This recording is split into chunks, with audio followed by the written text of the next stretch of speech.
మీరు ఎప్పుడైనా doctor prescription చూసారా? అసలు ఏం అర్థం కాదు అందులో, ఏదో కోడి గెలికినట్టు రాస్తారని చెప్తూ ఉంటారు. సో అట్లా రాస్తేనే వాళ్ళు ప్రొఫెషనల్ డాక్టర్స్ అనమాట. యా, బట్ ఇప్పుడు అలా రాయొద్దు, ఓన్లీ క్యాపిటల్ లెటర్స్లో రాయాలని చెప్పేసి ఏదో హైకోర్టు ఆర్డర్ ఉందన్నారు. ఇది ఎంతవరకు వాస్తవం మేడం? యా ఏంటంటే హర్యానా హైకోర్టు రీసెంట్గా ఒక వర్డిక్ట్ ఇచ్చింది. And also ordered all the doctors, హర్యానాలో ఉన్న అందరు డాక్టర్స్కి ఏమని ఆర్డర్ ఇచ్చిందంటే, మీరు రాసే రాధ అర్థమయ్యేటట్టు రాయండి, క్యాపిటల్స్లో రాయండి, క్లియర్గా రాయండి, ప్రతి ఒక్కరికి అర్థమయ్యే విధంగా రాయండి. ఓన్లీ మీరు రాసిచ్చారు కాబట్టి ఓన్లీ మెడికల్ షాప్ అయిన తప్ప ఎవరికి అర్థం కాదు. ఇట్లా చూసుకోవాలి, ఇది ఏం మెడిసిన్ అబ్బా, ఇది రాసింది ఏంటిది, అందులో ఒక్క లెటర్ చూసుకుంటాం.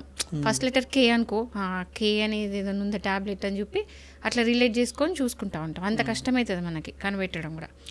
సో అంత కష్టం మీరు పెట్టకూడదు పబ్లిక్కి, క్లియర్గా రాయండి అని చెప్పేసి హర్యానా హైకోర్టు గట్టిగా చెప్పింది జనాలకి, డాక్టర్స్కి. సో ఇక్కడ ఏంటంటే మెయిన్ వచ్చేది right to know your medication. అంటే ఇది ఒక అంటే ఏమంటారు, కంప్లీట్ అన్నిటికీ ఇప్పుడు అన్నిటికీ రైట్స్ ఉన్నట్టు ఇందులో కూడా ఒక రైట్ టు నో అంటే తెలుసుకునే హక్కు ఉంది. So right to know your medication ఉంది కాబట్టి అందరికి కామన్ పబ్లిక్ కూడా అర్థమయ్యే విధంగా రాయాలి కాబట్టి రాయండి అని చెప్పేసి ఇన్స్ట్రక్ట్ చేశారు. సో నాకైతే ఇది జస్ట్ హర్యానా కాదు, ఆల్ ఓవర్ ఇండియా పెడితే బాగుంటుందేమో అనిపిస్తుంది.